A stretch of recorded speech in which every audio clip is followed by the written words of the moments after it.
हाय दोस्तों, नमस्कार। मैं हूं रवि प्रकाश। आज हम जानेंगे कुड का प्रयोग। Use of could.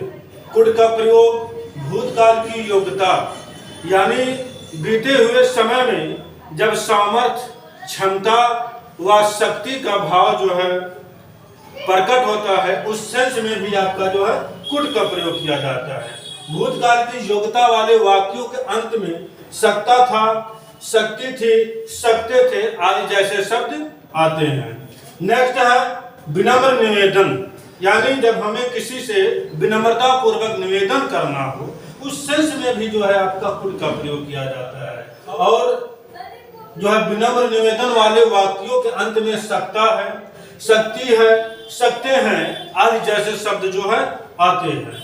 नेक्स्ट है संभावना, यानी क्या है पॉसिबिलिटी, यानी जब संभावना का भाव जो है व्यक्त हो, उस सेंस में भी आपका कुड का प्रयोग किया जाता है। और संभावना वाले वाक्यों के अंत में हो सकता है, हो सकते हैं, हो सकती है आदि जैसे शब्द जो है आते हैं।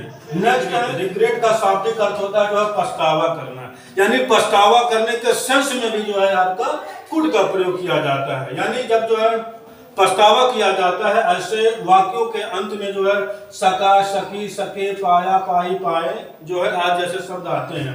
यानी जब पछतावा का भाव जो है जब व्यक्त होता है, तो उस वाक्यों के अंत में सका, सकी, सके, पाया, पाई, पाए आज जैसे शब्द आते हैं।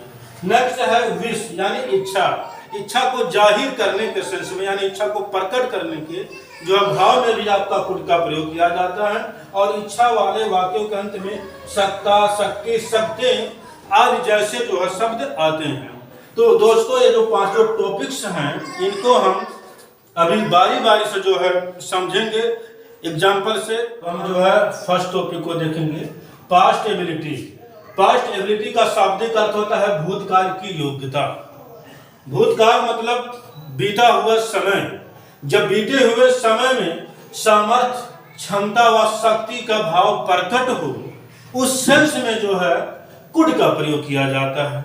भूतकाल की योग्यता वाले वाक्यों के अंत में सकता था, शक्ति थी, सकते थे आदि जैसे शब्द जो हैं आते हैं। अब इसको जो है दोस्तों हम एग्जाम्पल से समझेंगे। जैसे जब वह 18 साल का था तो 15 किलोमीटर दौड़ सकता था। यानी जब वो 18 साल का था तो उसमें इतनी सामर्थ्य थी, इतनी क्षमता थी कि वह जो है 18 किलोमीटर दौड़ सकता था। तो इसकी इंग्लिश क्या होगी?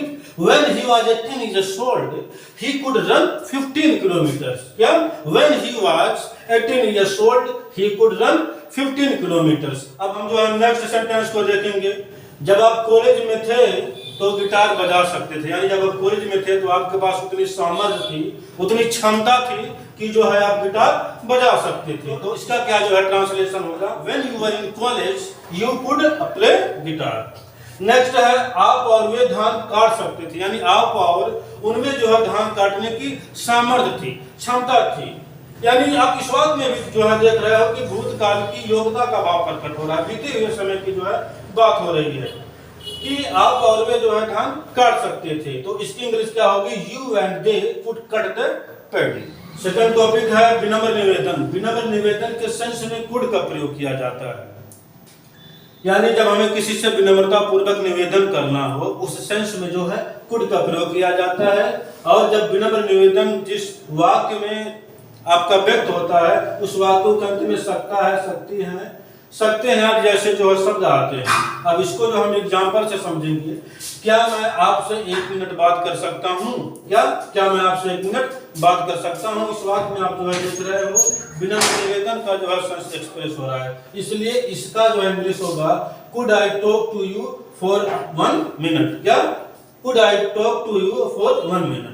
नेक्स्ट है क्या मैं आपका फोन ले सकता हूँ? तो इसका क्या इंग्लिश होगा? Could I take your phone. क्या? Could I take your phone. Next है क्या आप मुझ पर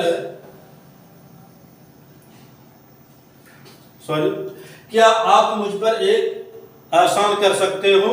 इस सेंटेंस में आप जो है देख रहे हो, इसमें भी आपका विनम्र निवेदन का सेंस हो रहा है, यह स्पष्ट।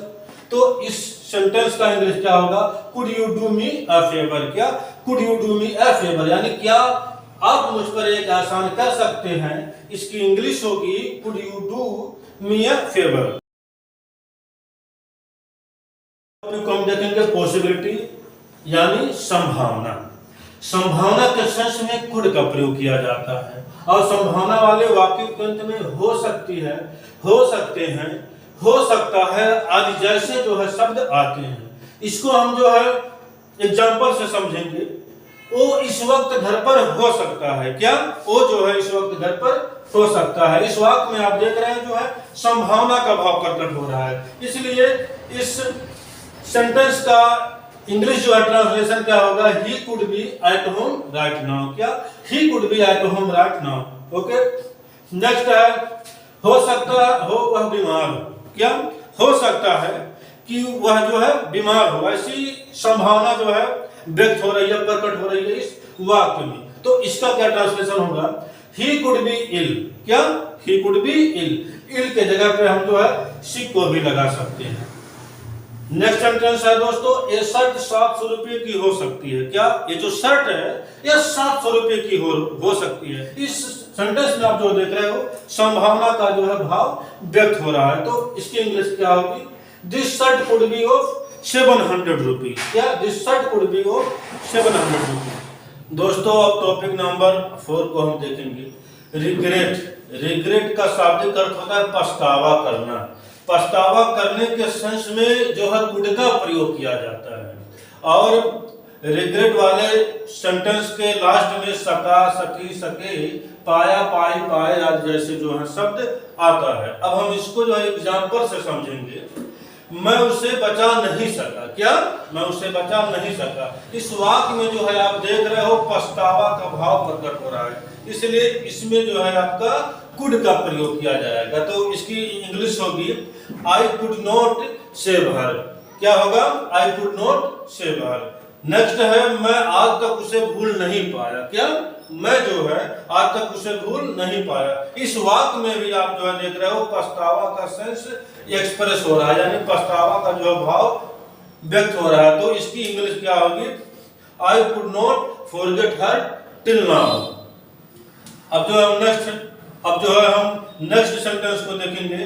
हम आपकी मदद नहीं कर पाए। क्या? हम आपकी जो है मदद नहीं कर पाए। इसमें भी आप जो है देख रहे हो, इसमें भी आपका पछतावा का सेंस जो है व्यक्त हो रहा है, यानी हम जो पछता रहे हैं कि हम आपकी जो है मदद नहीं कर पाए। तो इसकी इंग्लिश क्या होगी? We could not help you. दोस्तों अब जो है 5 नंबर टॉपिक को हम समझेंगे। विश यानी इच्छा। इच्छा के सेंस में जो है आपका कुड का प्रयोग किया जाता है। और इच्छावाची वाक्यों के अंत में सकता, शक्ति, सकते जब आता है तब जो है आपका कुड का प्रयोग किया जाता है। हम इसको एग्जाम्पल से समझेंगे। काश में उड़ सकता। क्या? काश में उड़ सकता। इस वाक्य में आप जो है देख रहे हो इच्छा का भाव प्रकट हो रहा है, यानी इच्छा जाहिर किया जा रहा है काश मैं उड़ सकता। तो इस सेंटेंस का क्या होगा translation? I wish I could fly. क्या? I wish I could fly. Next है काश आप मुझे समझ सकते। क्या? काश आप जो है मुझे समझ सकते। ऐसी इच्छा जाहिर की जा रही है कि काश आप मुझे समझ सकते। तो इस सेंटेंस का होगा translation I wish you could understand me. क्या? I wish you could understand me. Next है काश मैं आपका हो सकता। क्या? काश मैं आपका हो सकता। इसमें भी आप जो देख रहे हो विश का सेंस एक्सप्रेस हो रहा है। तो इसका आपका ट्रांसलेशन होगा I wish I could be yours. क्या? I wish I could be yours.